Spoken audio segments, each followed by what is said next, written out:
Hart Island is a precious bit of real estate in the Bronx, and it faces an uncertain future. At the moment, the city uses Hart Island as a potter's field, but Roger Sharp reports there are plans for its development. Hart Island, a mile-long piece of neglected real estate, purchased for $75,000 in 1868 by the city of New York. 120 acres of sand and green stretching over the end of Long Island Sound, near where the East River begins. Its neighbor, the boating-busy City Island, is thriving, now in peak summer season.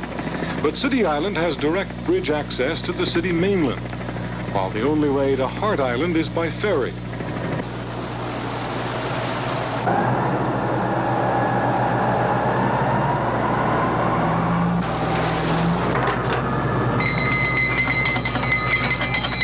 Today it is desolate, for the most part abandoned. In fact, on Hart Island right now, the only sign of life is death.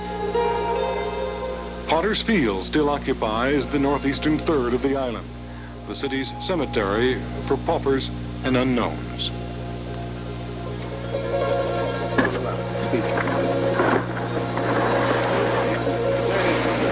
Louisa Van Slyke was 24 when she died at Charity Hospital in 1869, and she was the first person to be buried here in Potter's Field on Hart Island.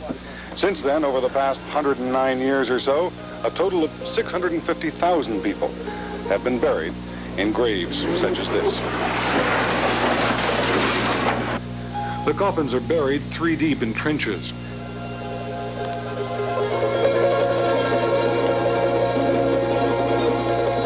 When known, names are etched on the boxes, each plot carefully marked. Each year, about 150 bodies are disinterred when family or friends are able to make identification.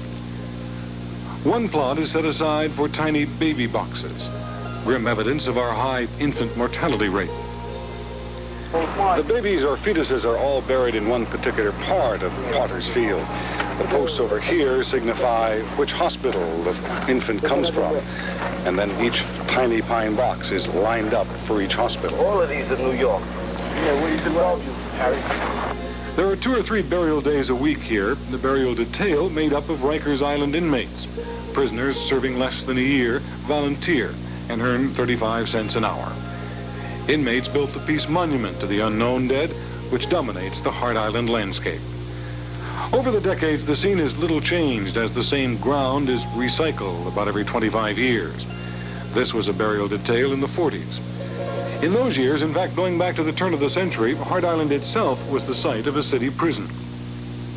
Back in the late 50s, around 57, they had over 1,000 inmates on the island. That was the busiest time that I ever saw here.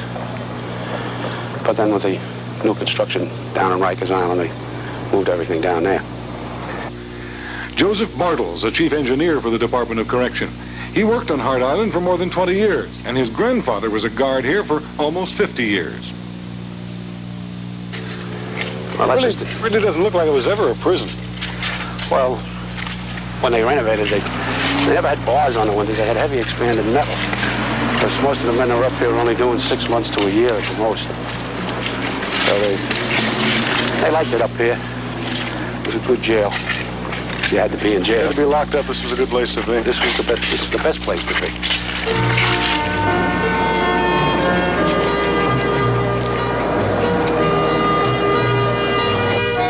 These seats are from the old Ebbets Field. The inmates, of course, when this was a prison area, liked to play ball. They were tearing down Ebbets Field, so the warden asked to have the seats, and they ringed the field here. The bases out there are marked with old railroad ties. They were taken from the old 3rd Avenue L. Near the ball field, evidence of the Army Nike missile base, which occupied about 10 acres of Hart Island in the 50s. During that same time, some of the island buildings were also used as a shelter for homeless derelicts. By 1966, the island was no longer a city prison, and in '68, the state spent $3 million to fix up the buildings for Phoenix House. Young people in that drug program even began farming here. But the cost of up to $1 million a year for operating the ferry to and from the island became too much, and Phoenix House moved out nearly 2 years ago. Everybody who comes out here says it's really a shame that something isn't done with this place. But needless to say, with all its money problems, the city of New York isn't going to do anything. There are those, however, who do have some very specific ideas about Hart Island. I wouldn't like to see it another drug program or a place for rehabilitated addicts or a job program. I think it should be developed in the marine nautical sense, and that's what City Island and this area, Long Island Sound, is all about. Back in your grandfather's time, people who worked out here also lived out here. They did, yes. They raised their families out here. Children went to school over on City Island, and they spent their whole existence, free time over here. It was a good place to live. Well, from the stories my aunts and uncles tell me, it was beautiful. It was beautiful. It could be again.